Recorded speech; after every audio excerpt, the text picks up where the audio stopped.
at the spot, a yellow-throated plate lizard. Have a look at the tail on this guy. These guys are really cool. This one has a really nice orange throat. I haven't seen an orange throat on a specimen like this for quite some time. Awesome, and you can just see it's sort of grassy, sort of trashy, scrubby habitat. So perfect for these guys. So these usually zip around in the grass once it warms up a little bit. But we'll get some photos of this guy and we'll keep on looking for our targets. We just got our first snake of the trip. First snake of the day too. Just a young Biverin's blind snake. Incredibly dark, I think it's gonna shed. But we're just gonna grab a record, keep on going. We just got another snake, well, I suppose a real snake this time. This is Bodon capensis. Please don't bite me. The brown house snake. See, he's got those typical little white stripes on the side of the face, if he likes to show his face. Let's have a proper look at him. That's just a young one. We've seen a couple of these in the last videos. But yeah, nice to get a snake at the site.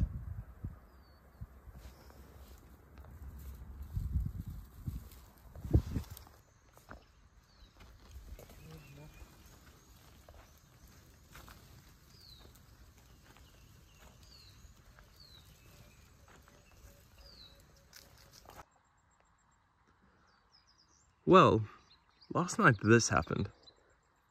This is an eastern bark snake. We are far in the northeastern corner of South Africa, just between Zimbabwe, Botswana and Mozambique. You can see here, and right on the other side of that tiny little electric fence, which you can barely see because it's 2 strands of wire, were an entire herd of elephant last night. But I managed to see this guy just behind a tiny little piece of bark on a tree. It's a species I've been looking for and wanting to see for absolute years. They're a relatively small species that feed primarily on the dwarf geckos, Lygodactylus. So with the amount that we've been seeing here, hopefully we can see a heck of a lot more of these guys. Let's just look at that eastern bark snake again. You can see just how small the head is. It's got that beautiful sort of zigzaggy type pattern all the way down the body. And an interesting feature about these snakes is, have a look at the end of the tail here. It's bright orange, which supposedly are used for predator luring to attract their little dwarf gecko prey. But so we're back at it again this morning, and I'm just high up on these cliffs. I was scratching around just in the bottom there and got a couple of scalotes which we saw just now, but there's 5 or 6 elephants just past that big baobab, so I really want to avoid bumping into them as much as possible. But we're going to continue on along this ridge line and hopefully turn something else up. So it just turned up this really little grumpy rhombic eggter. Something we see a lot on the channel, but have a look how beautiful colours on the chevron of the specimen are. So just after releasing that little egg eater, I found this guy just cruising across the road here. A little bit stressed, beautiful flat-necked chameleon. So in these sort of bushveld habitats, you can see there's loads of dry leaf litter.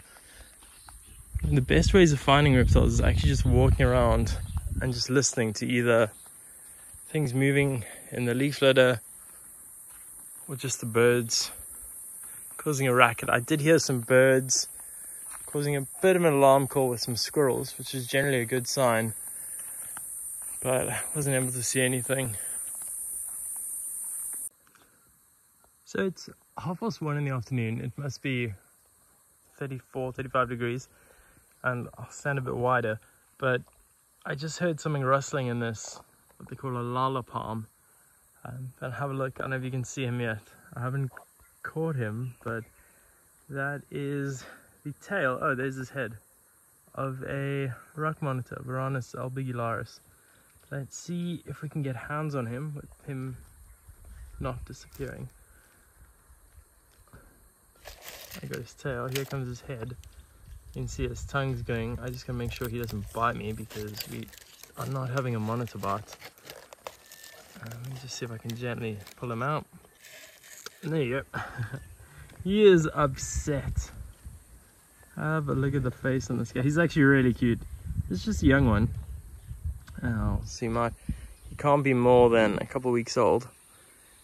You can probably still see on the underside here, he's got a little ventral slit or umbilical slit where he was attached to the egg. And yeah, really, really cute little rock monitors, we call them here. In Afrikaans called a likkerwaan. But yeah, let's grab some pictures and then we can let him go. Okay, so we've pretty much finished getting some photographs, so I'm just going to chuck him back in here in the shade where he was, because pretty much everything else out here in this environment will just want to eat the poor little guy. There he goes. So in there, right in there, was this. A very dark sort of brownie rhombic egg eater. In stark contrast to the real pale one that I was just photographing. To give you an idea, I was just photographing that rhombic egg eater there, and right inside here was another one. See if this guy will play along for us here, but he's probably just gonna scoot straight off into there.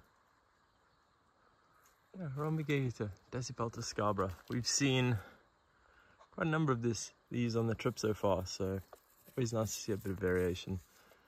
Let's see if we'll get his head to poke through here.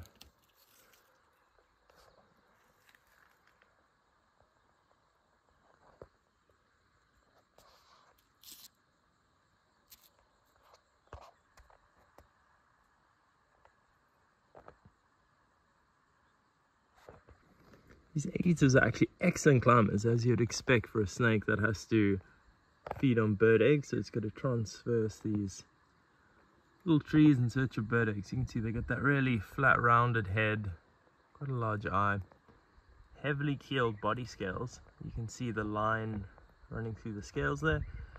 And yeah, rhombic egg eaters, always a pleasure to find them. This guy can go back into his tree now.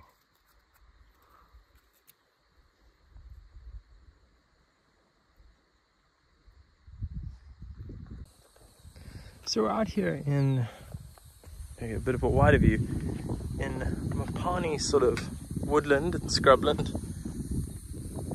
checking out these little koppies and spending a bit of time down in the forest there, scratching around the leaf litter. We've seen quite a lot of rainbow skinks on these rocks, these Zimbabwean flat lizards, and that's just about it. Let's hopefully see what else we can bump into.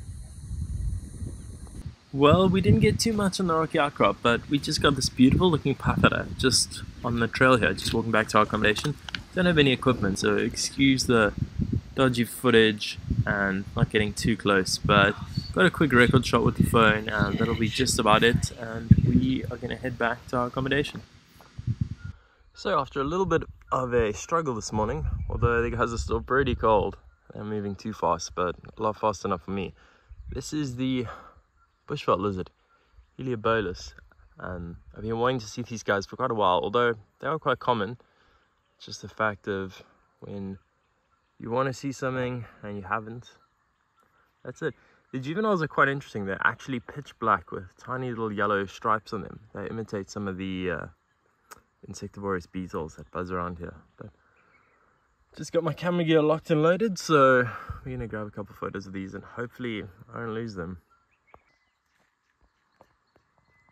Here's just a close-up look of this bushveld lizard. Just finished photographing it and it's actually surprisingly calm. But I think that's about to change. As soon as I give it a little touch on the tail, he's gonna zip off. Slow, but it is cold. There he goes. So this is the typical Mopani woodland. You can see with this leaf litter. It is pretty immense. So I'm going to flip some of these rocks on the side here and hopefully turn something up. That didn't take too long at all. Got a little Sandoval's rathering skink. These guys get to about 20 centimeters, They got tiny little forelimbs and rear limbs, and they live under the leaf litter. We actually caught some long-tailed garter snakes the other day, and one of them actually regurgitated one of these in the adult form. So yeah, nice to see these guys zipping around, and hopefully you can turn up a couple more.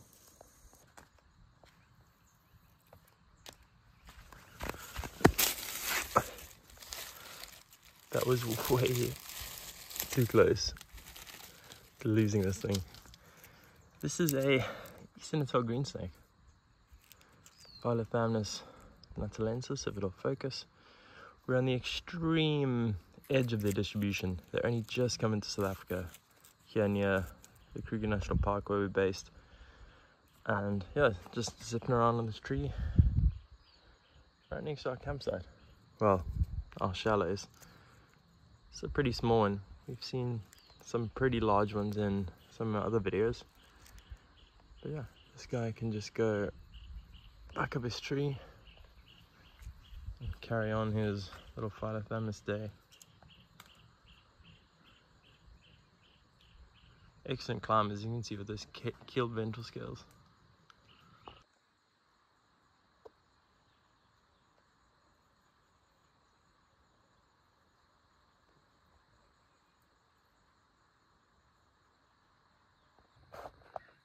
Oh, look at this. I was just coming around the corner from my accommodation, and look who we got here.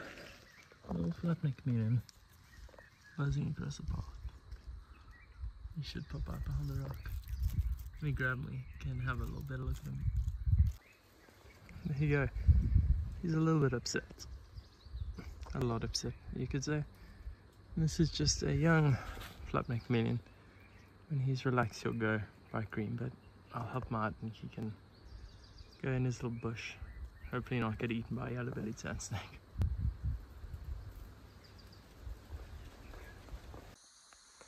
This is just more of this typical habitat on the rock faces that we're looking for. Again, habitat of the Platysaurus, the Zimbabwean flat lizard. Oh, there's a snake track right on the floor here. Check that out. Cruising through there. But yeah, these hills should be really good for flak geckos too. This dog keeps following me from the lodge. But yeah, there's probably flak geckos and probably mambas and cobras, but we haven't had much luck with that yet. It is our second last day at this lodge, so I'm just taking a little walk around to see what I can see. It's about 6:30, so not too hot, so things should be sort of basking around just before it gets too entertainingly hot. I've seen a lot of sort of snake tracks. It looks like one right there, going in and out of these little rocks, so we're gonna have a look. So right here, just behind that raffia palm, I don't know, yeah, you won't be able to see it, but there is a western striped-bellied sand snake. I'm going to try catch it, but no guarantees. Well, that worked. A very psychotic, please don't bite me, absolutely stunning western striped-bellied sand snake. They also call them yellow-bellied sand snakes. You can see by the belly on this guy, they're absolutely stunning. They got a long, sort of pointed face. They're not active hunters, so these guys are smashing all those rainbow skinks you've been seeing, probably the Platysaurus. Frogs, toads, just about anything. Not a very big specimen, but gorgeous specimen nonetheless. We'll get some photos and he can go on his way. Okay, just finished with this sand snake, so let's see how fast he gets out of here.